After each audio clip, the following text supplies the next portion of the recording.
मुख्यमंत्री योगी आदित्यनाथ ने यूपी विधानसभा में प्रदेश में डेंगू की रोकथाम को लेकर किए जा रहे उपायों पर कहा कि सरकार डेंगू सहित अन्य संक्रमित बीमारियों की रोकथाम के लिए सरकार सभी जरूरी इंतजाम कर रही है।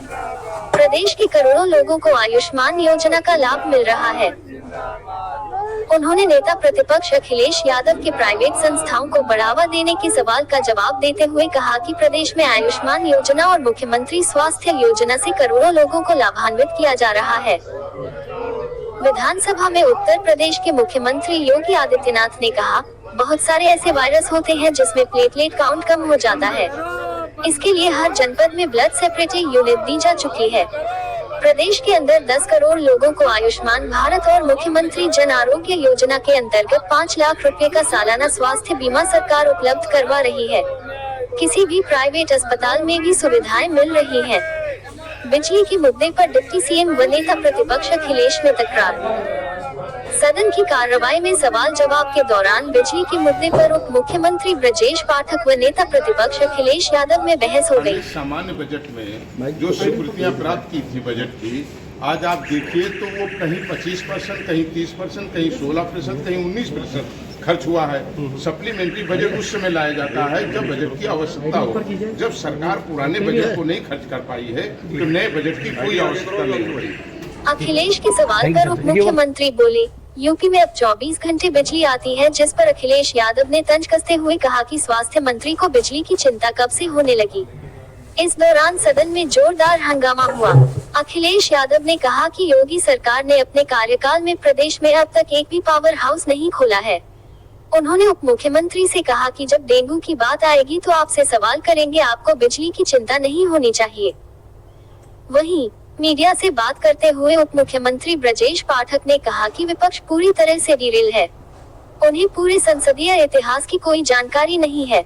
उनके डीएनए में गुंडाई और अराजकता है। उन्हें विधायी सिस्टम की ही जानकारी नहीं है। उत्तर प्रदेश विधानसभा को संबोधित करते हुए समाजवादी पार्टी प्रमुख अखिलेश यादव ने कहा, क्या गेहूं सरकार ने खरीदा या निजी कंपनियों को खरीदवाया? मैं कहना चाहता हूं कि खेती के उपकरणों पर जीएसटी 12% से 18% है। क्या डबल इंजन की सरकार किसानों की मदद के लिए जीएसटी कम करेगी या अपने खजाने से किसानों को सुविधा देगी? वहीं इससे पहले सपा अध्यक्ष अखिलेश यादव ने मीडिया से बातचीत में कहा कि सरकार 69,000 शिक्षक भर्ती में अभ्यर्थियों को आरक्षण नहीं देना चाहती है। जिन अभ्यर्थियों को आरक्षण के तहत नौकरियां मिल जानी चाहिए थी, अब तक नहीं मिली। उन्होंने संकेत दिए कि सपा आरक्षण का मुद्दा उठाएगी। अखिलेश यादव ने कहा कि प्रदेश में स्वास्थ्य को लेकर व्यवस्था बदहाल है। सड़कों पर जानवर घूम रहे हैं। पहले जारी किया गया बजट अभी तक खर्च नहीं हुआ है। उन्होंने कहा कि सरकार ने जानबूझकर सत्र छोटा रखा है क्योंकि सरकार जनता के सवालों का जवाब नहीं देना चाहती है। उप मुख्यमंत्री केशव प्रसाद मौर्य ने कहा, मैं समाजवादी पार्टी का इतिहास जानता हूँ। जब वे सत्ता में थे तो खर्चा करने के नाम पर केवल कागजी कोरम को पूरा किया जाता था। इनका सपा विकास केवल कागजों पर होता था। अनुपूरक बजट लाना इसलिए जरूरी है क्योंकि बहुत सारे काम ऐसे हैं जो होने चाहिए।